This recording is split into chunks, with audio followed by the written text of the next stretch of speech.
Hello everyone, welcome to the study target. तो आज जो हम पढ़ने जा रहे हैं वो है ईवीएस का वैश्विक पर्यावरणीय मुद्दे, ठीक है, यानी ग्लोबल इन्वायरमेंटल इश्यूज। ठीक है, इसके हम दो टॉपिक्स आज इस वीडियो में हम कवर करेंगे। पहला जो है वो भूमंडलीय ताप है और दूसरा है जलवायु परिवर्तन। ठीक है, जलवायु परिवर्तन को ठीक है जलवायु परिवर्तन को पढ़ने से पहले ये जानना ज़रूरी है कि वैश्विक मुद्दे होते क्या हैं। ठीक है, वैश्विक मुद्दे कौन से होते हैं? वैश्विक मुद्दे वह मुद्दे होते हैं जो न केवल किसी सीमा के अंदर रहते हुए उस देश को या उस क्षेत्र को ही हानिकारक प्रभाव देते हैं या उस देश पे ही हानिकारक प्रभाव पड़ते हैं, बल्कि जो होता है ये सीमा पार पूरे विश्व पर जो है प्रभाव छोड़ते हैं। ठीक है, नकारात्मक। और इस समस्या से निपटने के लिए, इन समस्याओं से समाधान हेतु जो है अंतर्राष्ट्रीय स्तरों पर जो है विभिन्न देशों द्वारा, विभिन्न देश अंतर्राष्ट्रीय संगठनों द्वारा, एजेंसी द्वारा जो है प्रयास करना आवश्यक होता है। ठीक है, इसी इकाई में जो था हम मुख्य रूप से इस वीडियो के अंतर्गत हम जो मेन टॉपिक्स पढ़ने वाले हैं वो है वैश्विक पर्यावरणीय मुद्दे, यानी कि बेसिकली भूमंडलीय ताप, ठीक है, जलवायु परिवर्तन, ठीक है, ओजोन परत का ह्रास और अम्लीय वर्षा हम नेक्स्ट वीडियो में कवर करेंगे। ठीक है, सो अभी हम आगे बढ़ते हैं। इससे पहले हम पढ़ें कि मुद्दे क्या है। तो जलवायु क्या होती है? बेसिकली कि जलवायु किसी भी क्षेत्र की जो है, ठीक है, जलवायु कहते हैं, जलवायु का अर्थ होता है किसी भी एक स्थान की, ठीक है, एक लंबी अवधि तक बने रहने। लंबी अवधि से तात्पर्य यहाँ पर है 30 35 ईयर तक। ठीक है, ईयर्स तक जो भी वायुमंडलीय अवस्था बनी रहती है वहाँ पे, ठीक है, वो क्या होती है? उस क्षेत्र की जलवायु कहलाती है। ठीक है, अगर बात की जाए जलवायु परिवर्तन की, तो बेसिकली अगर इसको बांटा जाए 4 भागों पे अंशों रूप में, तो उष्णकटिबंधीय, ठीक है, जैसे इंग्लिश में ट्रॉपिकल कहते हैं, उपोष्णीय कटिबंधीय सब ट्रॉपिकल, ठीक है, और महाद्वीपीय कॉन्टिनेंटल, एंड देन उत्तर ध्रुवीय यानी कि अंटार्कटिक। ठीक है, इसके अंतर्गत भी जो है जलवायु को अलग विभिन्न भागों में बांटा जाता है। भूमध्य सागरीय, मौसमी, मरुस्थलीय इत्यादि वर्गों में बांटा जाता है। ठीक, और इसके अतिरिक्त जो होता है इस जलवायु, किसी भी स्थान की जलवायु को जो प्रभावित करती है वो कौन कौन है? तापमान, ठीक है, और वर्षण जैसे कुछ प्रमुख भौतिक तत्व होते हैं या कारक हैं जो कि उस क्षेत्र की जलवायु को प्रभावित करते हैं। जैसे ऊंचाई भी है, ठीक है, वहाँ की आर्द्रता है, शुष्कता, ये भी किसी क्षेत्र की जलवायु को प्रभावित करती है। ठीक है, फिर भूमंडलीय ताप क्या है? ग्लोबल वार्मिंग क्या है? देखो, ग्लोबल वार्मिंग क्या होती है? बेसिकली जब सूर्य से आने वाली हानिकारक, देखो सपोज ये सूर्य है, ठीक है, या ये अर्थ है, ठीक है, सूर्य से आने वाली हानिकारक जो रेजेस होती है, ठीक है, जिसे हम कहते हैं यूवी रेज जितनी भी होती है, ठीक है, जब वो धरती पे आती है, ठीक है, तो इसका 1/3 पार्ट, ठीक है, वो वापस अंतरिक्ष में लौट जाता है। ठीक है, और इसमें से 20% पार्ट जो है वो हमारे यहाँ जो वायुमंडलीय गैस होती है, ठीक है, वायुमंडल द्वारा अवशोषित कर लिया जाता है। और जितना बचा कुचा शेष होता है जो इस वायुमंडल गैस द्वारा जो ऊर्जा अवशोषित नहीं की जाती है वो धरती तक पहुँचती है। ठीक है, और धरती पर रहती है, जिसके जैसे धरती का टेम्परेचर कितना जाता है? -18 डिग्री सेल्सियस से बढ़कर 15 डिग्री सेल्सियस हो जाता है। ठीक है, जो कि धरती पे जो अर्थ लाइफ है उसके लिए बहुत ज़्यादा इम्पॉर्टेंट है। ठीक है, आगे बात करते हैं। ठीक है, और इसी प्रभाव को जो है हम ग्रीन हाउस गैस के प्रभाव के माध्यम से समझ सकते हैं, या ग्रीन हाउस के गैस के जो भी है उसके तरीके से समझ सकते हैं। ग्रीन हाउस गैस क्या होता है? बेसिकली एक कांच की दीवार होती है, ठीक है, ग्रीन हाउस गैस में बेसिकली क्या होता है? एक कांच की दीवार होती है जिसमें सूर्य की किरणें जो होती हैं अवशोषित होती हैं। ठीक है, और इस सॉरी ठीक है, जो क्या होता है फिर जब सूर्य की किरणें जो होती है इस ग्रीन हाउस गैस के कांच की दीवारों के अंदर आती है, ठीक है, तो वो बाहर नहीं जा पाती, यानी परिवर्तित नहीं हो पाती। ठीक है, जिसकी वजह से इसके अंदर का जो टेम्परेचर होता है, ठीक है, वो बढ़ जाता है। ठीक है, और इस वजह से जो होता है इसी प्रभाव को हम क्या कहते हैं? GHS। ठीक है, ग्रीन हाउस गैसेस या ग्रीन हाउस इफेक्ट कह लो। ठीक है, और इस ग्रीन हाउस गैस में क्या होता है? जल की जो मात्रा होती है, ठीक है,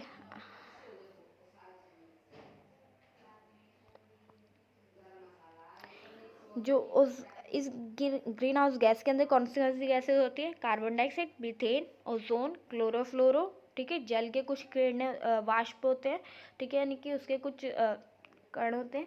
उसके बाद अन्य सारे जो भी तत्व हैं या अन्य गैसें जो ग्रीन हाउस गैस को उत्पन्न करती है, वो सारी चीज़ें इसके अंदर शामिल है। इसीलिए इस गैस को या इस पूरी प्रक्रिया को जो होता है ग्रीन हाउस गैस यानी कि पौधा घर गैस के नाम से भी जाना जाता है। ठीक है, कहते हैं इस ग्रीन हाउस गैस के प्रभाव में जो जल का योगदान होता है लगभग 2/3 होता है। ठीक है, और कार्बन डाइऑक्साइड का जो होता है इसमें लगभग 1/4 भाग इसमें होता है। ठीक है, यानी इसमें पार्टिसिपेट इसका सबसे ज़्यादा इसमें कार्बन डाइऑक्साइड गैस होती है। ठीक है, जो कि पौधे इत्यादि के लिए बहुत ज़रूरी है। और ये ग्रीन हाउस गैस जो होती है बेसिकली हमें आर्टिफिशियल जितने भी प्लांट्स होते हैं या बेसिकली मैं कह हूँ तो जो नेचुरली जो एग्रीकल्चर जैसे इन्वायरमेंट में होते हैं ना, पौधे उगते अपने आप, ठीक है, अपने आप प्रकाश संश्लेषण करते वगैरह सब, वो सब खुद नहीं कर पाते। इसमें जो होता है वो बेसिकली इसके अंतर्गत पौधे आराम से अपना फर्टिलाइट अपना जो भी है प्रोसेस वगैरह करते हैं, अपना खाना बनाते हैं, अपना लिव करते। बेसिकली आजकल यही सी प्रक्रिया के थ्रू जो है बाहर की जितने भी विकसित और डेवलप कंट्रीज़ हैं वो अपने यहाँ पे एग्रीकल्चर करती है। ठीक है, और इस गैस के अंतर्गत अन्य गैसें जैसे कि नाइट्रोजन, ऑक्सीजन, ठीक है, आर्गन इत्यादि अन्य गैस भी होती है जो कि वायुमंडलीय गैस के द्वारा अवशोषित नहीं हो पाती और ना ही ये धरती के बाहर यानी कि अंतरिक्ष में लौट पाती, जिसकी वजह से ये गैसेस भी मिलकर जो होते हैं धरती के तापमान को बढ़ाने में भूमिका निभाती है। और औद्योगिक क्रांति के पश्चात जब ठीक है औद्योगिक क्रांति हुई तो उसके बाद से जो होता है वायुमंडल में जल की जो सांद्रता थी उसमें कोई भी बड़ा बदलाव नहीं देखने को मिला। ठीक है, यानी कि जो जल था वो तो उतना ही रहा, एटलीस्ट उसमें थोड़ा बहुत चेंजेस हुआ होगा लेकिन इतना बड़ा हमें बदलाव देखने को मिला। लेकिन CO2 ठीक है बहुत तेज़ी से बढ़ा। और ग्रीन हाउस गैस के लिए जितने भी उत्तरदायी गैसेज जैसे मीथेन है, क्लोरोफ्लोरो है, ओजोन है, ये सारे बहुत तेज़ी से बढ़े। और ये सब के कार्य क्या है, कारण क्या है, मानव क्रियाकलाप। ठीक है, मानव जो भी क्रियाकलाप करता है, इलेक्ट्रिसिटी, व्हीकल्स वगैरह सब, ठीक है, कोयला, पेट्रोल इत्यादि जलाता है, इत्यादि उत्पन्न ऊर्जा करने वाली ईंधन और जंगलों को काटना यानी वनोन्मूलन के माध्यम से CO2 की मात्रा जो है सांद्रता वो बढ़ती जा रही है। ठीक है, अब बात करते हैं CO2 तथा अन्य ग्रीन हाउस गैसों की सांद्रता बढ़ने की वजह से ग्रीन हाउस गैस के प्रभाव लगातार बढ़ रहे हैं। यानी जब CO2 बढ़ेगा तो ग्रीन हाउस गैसेस भी बढ़ेंगी और ऐसी स्थिति में जो होता है विश्व स्तर पे इसकी बढ़ती हुई चिंता और इसी को तापमान विश्व स्तर पे जो होता है तापमान जब बढ़ने लगता है तो उसे कहते हैं भूमंडलीय ताप यानी कि ग्लोबल वार्मिंग, यानी विश्व स्तर पे जो होता है तापमान बढ़ रहा है। सॉरी, और इस तापमान बढ़ने की वजह से क्या हो रहा है कि जलवायु का जो प्रतिरूप है यानी उसका जो आकार है यानी उसका स्वरूप है उसमें बदलाव आ रहा है, उसका जो पैटर्न है उसमें चेंजेस आ रहे हैं, जिसकी वजह से क्या हो रहा है ग्लेशियर पिघल रहे हैं। ठीक है, जो ध्रुवीय बर्फ़ है उसके पिघलने की वजह से क्या हो रहा है समुद्री तलों का जो लेवल है यानी स्तर है, ठीक है, वो मुख्य रूप से 0.5 मीटर से 1 मीटर तक बढ़ रहा है, यानी कि 1 मीटर तक बढ़ता जा रहा है। और इसी वजह इसका सबसे ज़्यादा खतरा किसको हो रहा है, जो तटीय प्रदेशों पर रहने वाले लोग हैं, ठीक है, उन्हें द्वीपीय समूह पर रहने वाले लोग उन पर सबसे ज़्यादा इसका प्रभाव पड़ रहा है। और इसी चिंता को देखते हुए जो है विश्व मौसम विज्ञान संगठन, ठीक है, विश्व मौसम विज्ञान संगठन यानी WMO, ठीक है, ने और साथ ही साथ UNEP ने, ठीक है, यानी कि संयुक्त राष्ट्रीय पर्यावरण कार्यक्रम ने मिलकर जो था 1988 में जो था 1900 ठीक है 1988 में 1988 के अंतर्गत IPCC यानी कि जलवायु परिवर्तन पर अंतर्राष्ट्रीय पैनल का गठन किया। इसने जो तभी रिपोर्ट 1990 में पेश की थी और जिसमें बताया था कि अगर हमने टेम्परेचर ये जलवायु परिवर्तन जो हो रहा है, ये ग्लोबल वार्मिंग जो हो रही है, इसको नहीं रोका तो जल्द ही धरती का जो तापमान है वो 1.4 डिग्री सेल्सियस से बढ़कर 5.8 डिग्री सेल्सियस हो जाएगा। और इसने जो था इसी प्रकार अपने दूसरे में भी यही बताया, दूसरी रिपोर्ट में भी यही कहा, और ये भी एक चेतावनी दी कि यदि तापमान अधिक बढ़ता गया तो ये इतना अधिक बढ़ जाएगा जो पिछले 10,000 साल पहले हुआ करता था। ठीक है, पिछले यानी बहुत पहले जो 10,000 साल पहले जैसा टेम्परेचर हुआ करता था, ठीक है, वो होगा जो कि मानव स्वास्थ्य है, धरती पे जो जीवन है, ठीक है, परितंत्र है, पर्यावरण है, उन सब के लिए अनुकूल नहीं होगा। ठीक है, इसलिए इस पर ध्यान देना बहुत ज़रूरी है कि हम इसको किसी भी प्रकार से कंट्रोल करें। ठीक है, फिर इसी प्रकार जो था UNO की जो आम सभा है, ठीक है, उसने भी असेंबली ने एक रिपोर्ट पेश करते हुए 1991 में, ठीक है, एक संगठन एक सभा की स्थापना की, अधिवेशन बनाया जिसका नाम था जलवायु परिवर्तन संयुक्त राष्ट्रीय प्रधार सभा यानी United nation framework convention on climate change यानी UNFCCC बनाया, जिसे जो था मुख्य रूप से 1992 में स्वीकार कर लिया गया था पृथ्वी सम्मेलन के दौरान, ठीक है। और ये सम्मेलन पृथ्वी सम्मेलन के दौरान ही बना था, ठीक है। इसको बेसिकली 50 देशों ने तब स्वीकार किया था और आज हर एक देश में बेसिकली 144 से सहभागी और समर्थक है, ठीक है। इसने ये बताया था कि बेसिकली इसका उद्देश्य ये था इसको बनाने का कि जो वायुमंडल में ग्रीन हाउस गैस की सांद्रता या उत्सर्जन हो रहा है उसको रोका जाए, ठीक है, स्थिर पे। और जलवायु तंत्र में जितने भी खतरनाक मानव जनित या मानव का हस्तक्षेप है, ठीक है, उसको रोकना इसका मुख्य दायित्व है, ठीक है। इसी कि एक ऐसी समय इसमें जो था बेसिकली एक ऐसा टाइम टेबल बनाया गया था, एक ऐसा टेबल बनाया गया था, या विकसित और विकास ऐसे बोले हम कि विकसित और विकासशील देशों को जो था एक टारगेट दिया गया था, ठीक है, कि अपने यहाँ से होने वाले जितने भी ग्रीन हाउस गैस के उत्सर्जन है, ठीक है, उसको कम करना है उनको, ठीक है, बेसिकली। और ये जो टारगेट दिया गया था 1997 में क्योटो प्रोटोकॉल के दौरान दिया गया, जो कि जापान में हुआ था, ठीक है, क्योटो के अंदर। और ये जो था इसमें ये था कि जितना भी आपके यहाँ से बेसिकली विकसित देशों को 5.2 कहा गया था, और क्योंकि विकासशील देश इतने ज़्यादा नहीं करते थे, लेकिन फिर भी उन्हें 1% जितना भी उत्सर्जन होता था उनके यहाँ से, ठीक है, उसको कम करने के लिए टारगेट दिया गया था। और उन्हें अपने इस टारगेट से जो था मुख्य रूप से जो उत्सर्जन था ग्रीन हाउस गैस का उसको कम करना था, ठीक है। और UNFCCC की जो वार्षिक बैठक होती थी, ठीक है, उसका नाम था सहभागी देशों का, ठीक है, सहभागी देश बेसिकली यानी कॉन्फ्रेंस ऑफ द पार्टी कहा जाता था, कॉप्स कहा जाता था। और इसी के अंतर्गत ये समझौता यानी क्योटो प्रोटोकॉल किया गया था। नेक्स्ट पढ़ते हैं, क्योंकि भारत भी जो था UNFC का एक साझेदार था, एक भागीदार था, जिसने 1992 में इसमें अनुसंधान किया था, इसमें हस्ताक्षर किए थे, ठीक है, और इससे जुड़ा हुआ था। और भारत, क्योंकि भारत विकसित ना होकर विकासशील देशों में आता था तब, और इसलिए भारत के यहाँ से इतना ग्रीन हाउस गैस के उत्सर्जन नहीं होते थे, ठीक है, क्योंकि भारत के पास उस समय निम्न वित्तीय तकनीक थी, वित्तीय और तकनीक की क्षमता बहुत कम हुआ करती थी, इसलिए भारत ग्रीन हाउस गैस को कम करने के लिए कोई वचनबद्ध नहीं था। परंतु फिर भी जो था भारत जलवायु परिवर्तन, ठीक है, परंतु फिर भी भारत जलवायु परिवर्तन के चलते जो था वर्षा का जो पैटर्न प्रभावित हुआ था उसमें चिंतित था, ठीक। इसका कारण ये था कि कुछ क्षेत्रों में क्योंकि जलवायु परिवर्तन या वर्षा का पैटर्न बदलेगा तो कुछ क्षेत्रों में बाढ़ आएगी, कुछ क्षेत्रों में सूखा पड़ सकता है। और वर्षा का पैटर्न प्रभावित होने की वजह से या परिवर्तित होने की वजह से जो मृदा में नमी होती है यानी मिट्टी के अंदर जो नमी है उसमें भी प्रभावित होगी, ठीक है।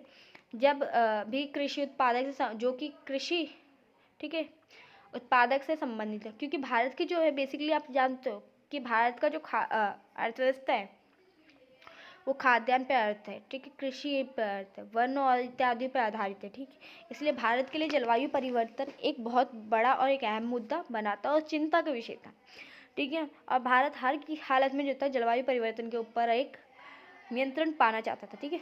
भारत ने जलवायु परिवर्तन के बढ़ते हुए बहुत संभावना रखता था, ठीक है, जलवायु परिवर्तन की बहुत संभावना रहती थी, ठीक है, क्योंकि भारत की अर्थव्यवस्था जो थी जलवायु संवेदनशील कारक जैसे कृषि वानिकी के पर, ठीक है, ये वनों पर निर्भर थी। इसके अतिरिक्त हमारी समुद्री तटों पर भी जो है घनी आबादी रहती है। ये कोई कहने की बात नहीं है। भारत का अगर आप नक्शा देखोगे, ठीक है, तो कुछ आप ऐसे देख सकोगे ना,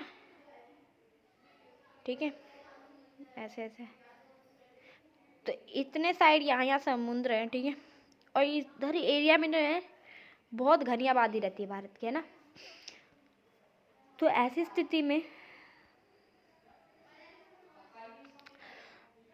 स्थिति में जो है उन्हें जब समुद्र का स्तर बढ़ेगा तो ऐसी स्थिति में उन्हें क्या करना पड़ेगा, प्राकृतिक आपदा के कारण लोगों को अपने घर बारों को छोड़कर, ठीक है, कहाँ गया,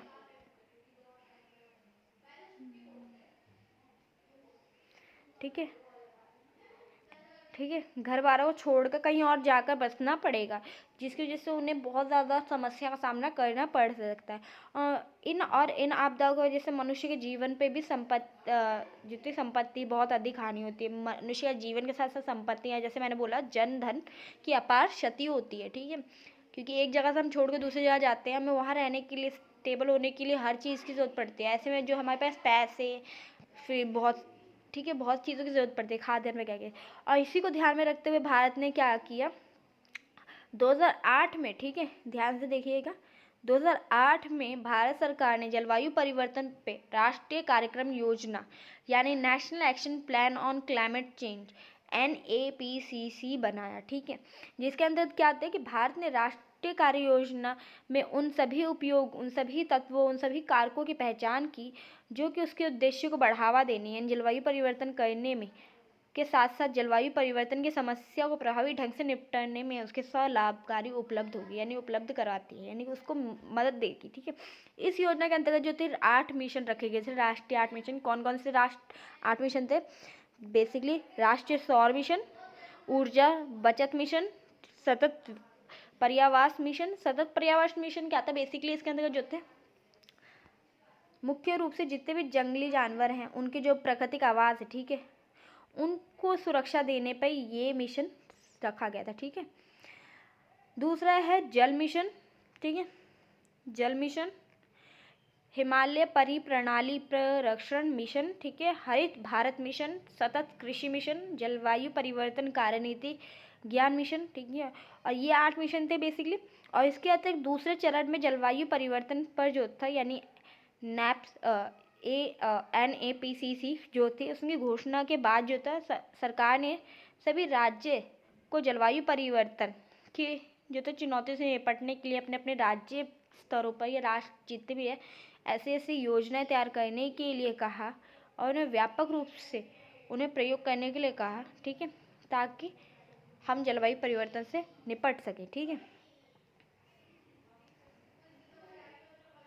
सेम आप ऐप से देख सकते हो, इंग्लिश में भी है, सोलर मिशन, ठीक है, ये सारे water mission, green house Indian mission, ये सब, ठीक है।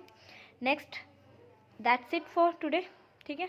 तो ये हमारा आज का था टॉपिक। स्टिल आज भी हम इन्हीं सब योजनाओं पे चलते हैं। तो अब के लिए इतना ही। नेक्स्ट वीडियो में हम पढ़ेंगे जलवायु, बेसिकली अम्लीय वर्षा, ओजोन, ठीक है। So thank you for watching.